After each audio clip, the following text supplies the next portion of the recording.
Hi everyone.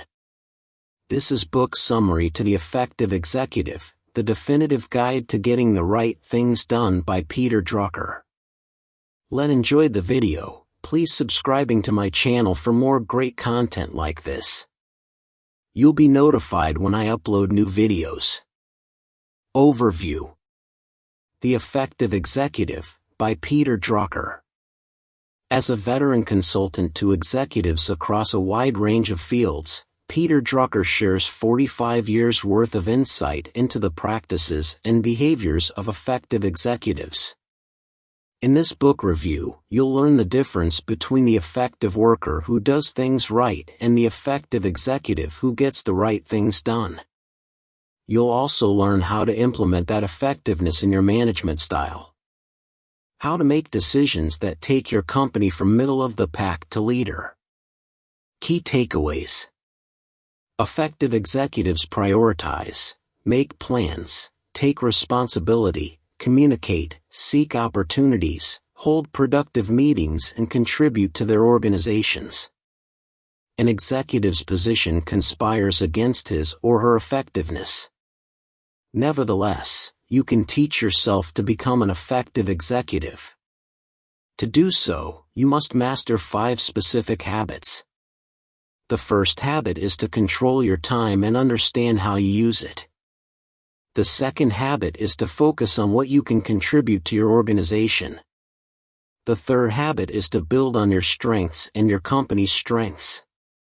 The fourth habit is to prioritize your objectives and work on them one by one. The fifth habit is to standardize decision-making where possible. Society depends on effective organizations, which depend on effective leaders. Introduction. Most management guides focus on how to manage other people, but you have little control over the behavior of others. Instead, you should focus on the one thing you can actually manage, yourself. Studies show that the most effective managers lead by example, consistently modeling what they want to see in their colleagues, staff, and even managers. A key misconception is that the most successful executives are born leaders, but these talents don't necessarily come naturally. All effective leaders learn how to be most effective, and you can, too. In this book review, you'll learn how to use the following basic concepts as building blocks for your executive development. 1. Managing time realistically. You must know exactly how much time you have, where it gets used unproductively, and where it could have the biggest impact. 2. Focusing on results rather than tasks. Learn where to direct your attention to keep your business productive now and in the future.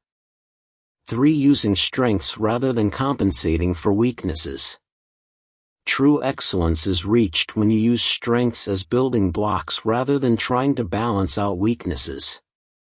4. Prioritizing steps rather than multitasking. Instead of juggling to-do items, do the first thing first and give it your full attention before moving on to the next. 5. Making strategic decisions. Make important and impactful decisions to gain the best results and include a plan for implementing and evaluating them. Effectiveness can be learned. Throughout history, creative geniuses have often proved to be ineffective. Brilliant imagination alone doesn't put ideas into effect. The art of effectiveness takes persistent, organized work and discipline, combined with intelligence, knowledge, and ideas, and produces actual outcomes. Effective executives have different styles, temperaments, knowledge bases, and abilities. But what they do have in common is the skill of ensuring the right things get done, not just that things get done right. The 5 main components of this skill are: 1. Managing time realistically. 2. Focusing on results rather than tasks. 3. Using strengths rather than compensating for weaknesses. 4. Prioritizing rather than multitasking. 5. Making strategic decisions. Remember, you cannot be an effective executive without thoroughly understanding these practices and making them habits. Know the time. When you sit down to plan your workday, you probably start by making a list of everything you have to do. But the effective executive first determines how much time they have, carefully tracks where they spend it, and honestly evaluates what eats it up unproductively. Then, they consolidate the discretionary time they have left over into the most effective chunks. People are naturally bad at estimating time, so without deliberate time management, most executives are wildly off in their perception of how they use their time. Take the case of one company chairman. He thought he divided his time into thirds to be most effective, 1/3 checking in with his senior employees to ensure the company was productive, 1/3 emailing with prime clients to ensure their continued loyalty, and 1/3 managing overall community activities to ensure the company ran smoothly. However, when he logged how he spent his time for 6 weeks, the resulting record showed that almost all his time was spent checking on specific orders for clients he knew personally, which didn't actually require his oversight. He wasn't spending his time where he thought he was. Instead, he was also doing a largely unnecessary job that a lower-level employee could handle. You must assess where your time is going before you can manage it. First, identify what activities waste time. They don't need to be done. Next, determine what activities need to be done but could be done as effectively, or even more effectively, by someone else and delegate those tasks. Finally, recognize the possibility that you're unknowingly wasting time and ask your colleagues and employees what activities you do that waste their time. At first, this may be uncomfortable for both you and them, but it will quickly make both of you more productive. Keep in mind that some of the biggest time wasters are recurring problems that arise when there's no system in place to manage them, an overstaffed workforce, which allows for idle time or even conflict between employees, poor organization, which usually shows up as an unnecessary number of meetings. If you find time is constantly sucked up by meetings, it means that work is spread over too many positions or departments, and it should be consolidated instead. Finally, when consolidating your time, know that spending small amounts of time here and there is always ineffective. Estimate how much discretionary time, the time left over after ensuring the company is running, you have, and then use it in large chunks where it's most needed. This is a broader form of prioritizing. What can I contribute? One of the main mistakes executives make is focusing on cultivating their own authority instead of cultivating results. You must be responsible for the performance of the whole department or company instead of being concerned with how they view you. To ensure good performance, you need good human relations, clear goals for meetings, a focus on teamwork, and a commitment to developing both yourself and your employees, so everyone contributes as effectively as possible. Ask yourself what strengths you contribute to the company and bring out the strengths of your workforce by setting standards that encourage them to rise to the challenge. The 3 areas of performance you should be most concerned with are: direct results, ensuring the company is providing the product or service it's designed to provide. Building values, ensuring the company stands for something. Working for tomorrow, ensuring the company trains people who can run it in the future. These are the keys to the company's ability to survive and adapt. If you focus only on direct results, you're just maintaining an organization that will soon become obsolete. Think of all the companies that have gone out of business because they provided a service but didn't have a clear vision or plan for perpetuating themselves. Making strength productive.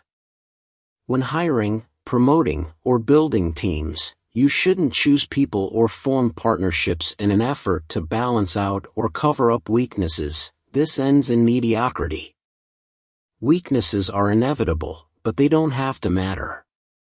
Instead, if you focus on emphasizing strengths and how they play off each other, you'll not only promote excellence but also render the weaknesses irrelevant. Because you'll be choosing people for positions based on their performance rather than their personality, you want to avoid asking yourself questions like, "How will I get along with him?" Take good actors, for example. They're known for being demanding and moody, but they're typically not blackballed just because they're difficult to work with. What their managers are interested in is the excellence of their performance, which, along with tantrums, they always deliver. It's also good to keep your distance from your colleagues and subordinates so that you're not tempted to promote them to a position they're not suited to just because you like them. For example, historians agree that President Lincoln didn't become an effective leader until he created significant distance between himself and his Secretary of War. The flip side, of course, is that you can't hesitate to remove someone who isn't performing well. The higher up a mediocre performer is, the more the company suffers. You must also look at filling a position the other way around. If you sense the job itself isn't well designed, redesign it rather than trying to find someone who fits it exactly. However, this doesn't mean structure every job to fit a specific person. Structuring a job to fit a person is pretty rare, and it typically involves inventors, as in the case of General Motors being designed around its genius head of research, Charles Kettering. To make the best decision, follow your instinct. A job may be impossible if multiple people have failed at it, and thus, it may need to be restructured. Finally, in addition to emphasizing your team's strengths and using your own abilities, you must make your own boss effective by playing to their strengths as well. The best way to ensure your promotion, along with the improvement of your subordinates, is to elevate your superior, not undermine them. First things first. It's a common misconception that executives should always be running around and managing several things at once. Research shows that trying to multitask leads to lowered performance in all areas. Instead, prioritize, take steps one at a time, and give each step your full concentration. For example, a very successful executive took over a small, low-ranking pharmaceutical company and turned it into an international leader by the time he retired only a decade later. He recognized that the company could never be a leader if it only produced drugs already on the market, so he first focused almost exclusively on research. He then focused on building the company out internationally. Then, right before he retired, he focused on attaining a strategy that's in line with the way modern healthcare works. It's rare that an executive works on more than one major thing during their tenure, but because of this leader's focus and follow-through, he was able to succeed in 3 areas by tackling one at a time. The elements of decision-making. Decision-making is an important part of an executive's job, but it shouldn't be a time-consuming one that involves an overwhelming number of decisions. Instead, an effective executive should make important, impactful decisions using the following 5 key steps. 1. Determine whether the situation is generic and can be solved with a general rule or is an exception that needs a unique solution. The latter is rare. If something seems unique, it's typically just the first appearance of a problem that will reoccur in the future. 2. Clearly identify what the decision needs to accomplish and what conditions it needs to meet. For example, when Roosevelt became president and the economy collapsed, he immediately scrapped his original plan of economic recovery and came up with a reform plan instead. In other words, he recognized that the first plan would not meet the conditions of the new situation. 3. A decision is always a compromise. Determine what the right compromise is, not what an acceptable compromise is. For unless a decision has action commitments built into it, it's nothing more than a good intention. Any decision must include details on what tasks it entails and who's going to carry them out. 5. Include a feedback system to test how well the decision works. Effective decisions. Contrary to popular belief, decision-making doesn't start with evaluating facts, it starts with evaluating opinions. There isn't a need for a decision unless there's a clash between opinions. Following in this vein, a decision isn't made to generate consensus, it should create disagreement. There are positives to disagreements in decision-making. For instance, if there's dissent about your decision, you have alternatives to explore if your initial decision isn't successful. If you have complete consensus backing a decision, that signals danger because it means there is no backup plan. Summary. To focus on contribution is to focus on effectiveness. Peter Drucker. To identify your biggest contribution and maximize your effectiveness, know thy strengths and know thy time. Know thy strengths. We are all incompetent at most things. The crucial question is not how to turn incompetence into excellence, but to ask, what can I do uncommonly well? Peter Drucker. Find your strengths, put them to work, and achieve your greatest contribution. What are your strengths? What can you do uncommonly well? If you don't know, conduct a feedback analysis. Most people think they know what they're good at. They're usually wrong. And people who know what they're not good at are more often wrong than right, paraphrased. Peter Drucker. To conduct a feedback analysis, volunteer for roles at work, at school, in your community, and then 1. Write down your upcoming responsibilities. 2. Estimate your performance for each responsibility, scale of 1-5. 3. 6 to 12 months later, compare your expectations to your results. If you volunteered for a management position, were you better at creating plans and delegating tasks than you thought? Were you better at solving problems and making decisions under pressure than you thought? Know thy time. Contribution equals strengths x time. Manage your time to maximize the time you do what you do best. One cannot even think of managing one's time unless one first knows where it goes. The first step toward executive effectiveness is therefore to record actual time use. Peter Drucker. If you look back more than an hour, you'll fool yourself into thinking you were far more effective than you were. The only way to know how you spend your time is to record your time as close to real time as possible. I suggest starting a time recording habit by recording your activities for just 3 consecutive hours every workday. If you work best between 9 a.m. and noon, set an alarm on your phone for 10 a.m., 11 a.m., and noon. When the alarm goes off, open a physical notebook or a note on your phone, and write down everything you did the last hour. Be as specific as possible, and don't forget to include small distractions. Estimate how many minutes you spent doing work that leveraged your strengths.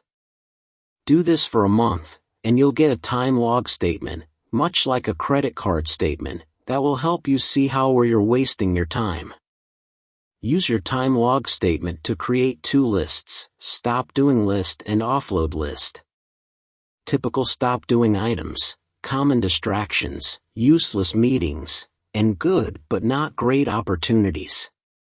Typical offload items: cleaning, running errands, updating spreadsheets, formatting documents, and any work that doesn't require refined judgment or creativity. Before looking at your to-do list each day, plan how you will systemically eliminate items on your stop doing list, and give away items on your offload list. The ultimate goal: spend your time doing what you do best, and stop doing or offload the rest. Summary. You can teach yourself to become effective. You cannot manage others if you cannot manage yourself. For the executive, the ultimate knowledge worker, this means managing your own effectiveness. This is not a complicated task. It involves adopting a few specific practices and 5 pivotal habits. Being effective is a linchpin requirement for any executive. An ineffective executive is an imposter, a leader in name only. To become more productive, use these 8 practices. 1. Focus on what needs doing. Often, this may differ from what you want to do. Tend to only 1 or 2 tasks at any given time. Delegate the others. 2. Make sure your actions benefit your organization. Are you doing the best thing for your enterprise? The organization is what counts, not the owners, the stock price, the employees, or the executives. 3. Create an action plan. Knowledge, wisdom, and expertise are useless without action. However, action without a plan is counterproductive. Your action plan represents your intentions, not your commitments. Be ready to change if circumstances warrant it. Periodically check your plan to ensure that it is still working correctly. Assume responsibility for your actions. Make sure your direct reports know the action plan and all its important particulars, including deadlines. Determine who will carry it out, who it affects, and who must be informed and updated about the plan. 5. Communicate your plan to others. This includes your subordinates and superiors. 6. Seek opportunities. See change as something to exploit, not as a threat. Never let problems block opportunities. 7. Make your meetings productive. Meetings are either very useful or giant time wasters. No in-between exists. Having fruitful meetings requires self-discipline. End them as soon as you accomplish your objectives. 8. Orient your thinking to we, not I. What is important to you isn't really relevant. What matters most is what is valuable for the organization. The executive is paid for being effective. Executives can be brilliant, imaginative, and informed, and yet still ineffective. Effective executives are systematic. They work hard in the right areas and their results define them. They are knowledge workers who help the organization achieve its goals. They look beyond mere management tasks and try to perceive important trends that will affect their organizations. Unfortunately, executives' positions of authority actually conspire against their personal effectiveness. Time constraints. An executive's time isn't their own. It belongs to everyone in the organization. Thus, when people inside or outside the firm need to interact with an executive, they feel completely free to interrupt. Such constant breaks in concentration make it hard to work productively. Operationitis. U.S. executives come up through the ranks, so they often focus a lion's share of their attention on their original home departments. That is, they get stuck in operational mode. Some analysts fault European executives for the same problem, but, ironically, many European executives move into top management from a central secretariat, where they previously performed as generalists. Organizational silos. Most organizations have separate fiefdoms where individual experts focus on specialized pursuits, accounting, legal, research, data management, and so on. Each group has separate agendas and goals, but their executives often must combine their efforts. Unfortunately, executives do not always have control over area specialists and may not get the support they require from their own realms. Insularity. Executives operate deep inside organizations. As a result, many do not come into contact with outsiders, including customers, market analysts, suppliers, and so on. But these exterior connections really count. The organization cannot survive without favorable outside results, such as increased sales, good public relations and strong distributor support. Thus, for any organization, the external reality controls almost everything of merit. Unfortunately, as they advance within organizations, many executives lose touch with this crucial external reality. Their effectiveness suffers as they begin to focus more on computer-generated data about operations and less on actual marketplace realities. Effective executives do first things first, and they do one thing at a time. All executives face such occupational hazards. Indeed, they go with the territory. Fortunately, you can learn to become more effective, despite the obstacles, by developing these 5 habits. First habit, know thy time. To use your time well, take these 3 steps. 1. Recording time. If you don't keep track of your time, you cannot know how you spend, or waste, it. Therefore, carefully write down how long each task takes, then use this log as a guide to delegate certain chores and activities. Assign these items to your direct reports, but also ask if you are wasting their time. If so, make a change. The more effective they are, the more effective you will become. 2. Managing time. Do you have a good system in place to protect your time? You do not if you routinely experience the same periodic time crises, for example, a rush to conduct an annual inventory. Plan recurring events better to save time. Sometimes, having too many people on hand wastes time because employees interact instead of just doing the activities involved. Prune personnel to operate more efficiently. Holding too many meetings is a major time waster. Cut back whenever possible. 3. Consolidating time. If you are a senior executive, you are likely to have control over only 1/4 of your own time, maybe less. Determine how much discretionary time you possess, then consolidate it to employ it well. Set this block of time aside to use productively. Don't let anything interfere. Often, this requires iron self-discipline. So be it. You cannot achieve sustained results in small chunks of time. Second habit, what can I contribute? Do you worry too much about your staff members' daily activities and not enough about what results they accomplish? An effective sales manager is not someone who runs the sales department but, rather, someone who makes sure the company's products sell. An effective accountant doesn't just balance the books, instead, they supply the financial information the business needs to ensure that it can operate profitably. Focus less on your individual effort. Concentrate instead on the real core contributions you can make to the organization. Executives are doers, they execute. Do not define these contributions narrowly. Include direct results, such as increased sales or decreased costs, as well as work that develops the organization, such as guiding new employees, or helping build and maintain your organization's values. Ask your colleagues, subordinates, and superiors, what contribution can I make that will enable you to contribute more effectively? Then work hard to deliver it. Third habit, making strength productive. Strength is an asset.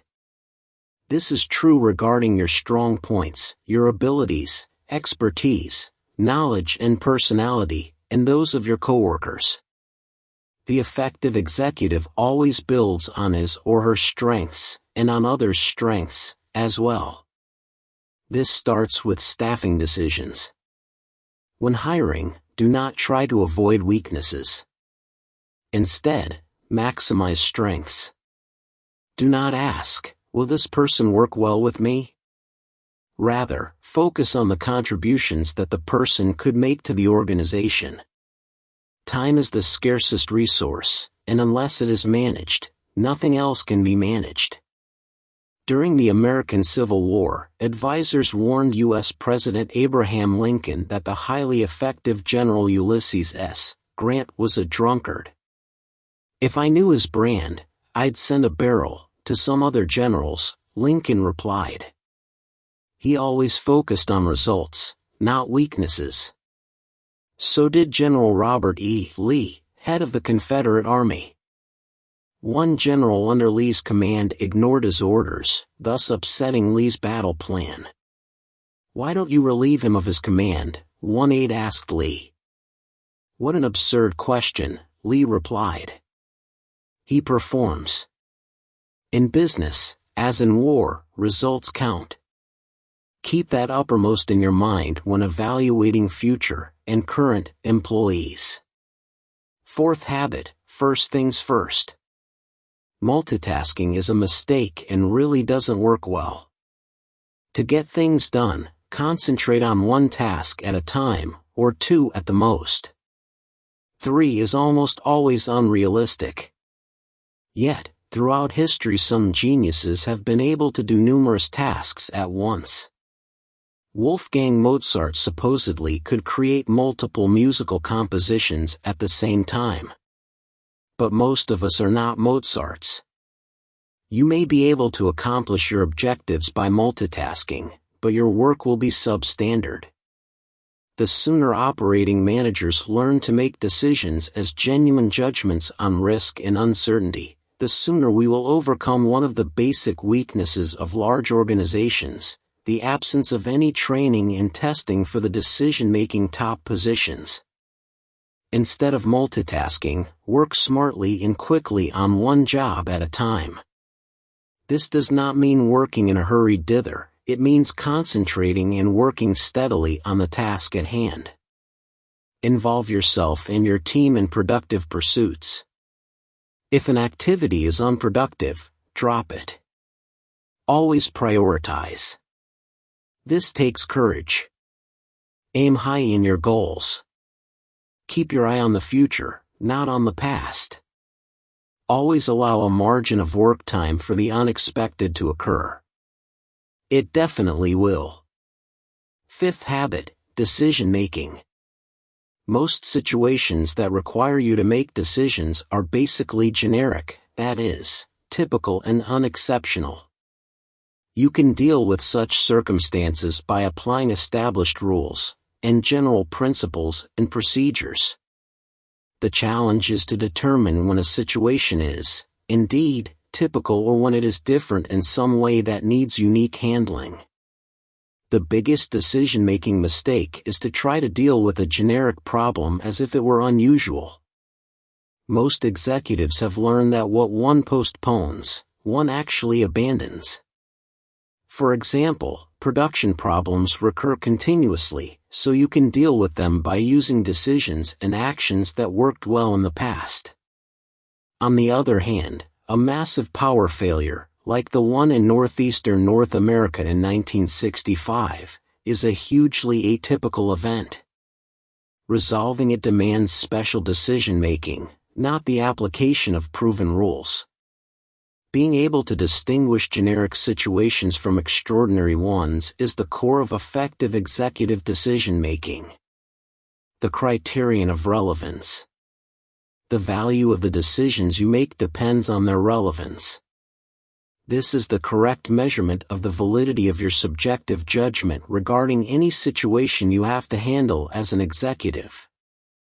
The clarity and relevance of your opinion matter because the real facts of most situations are rarely discernible immediately, they usually manifest over a period of time.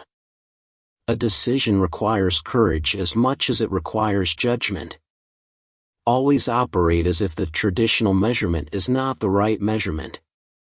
Look for other options. For example, you can measure the value of an investment or capital expenditure according to how long it will take to recover your outlay.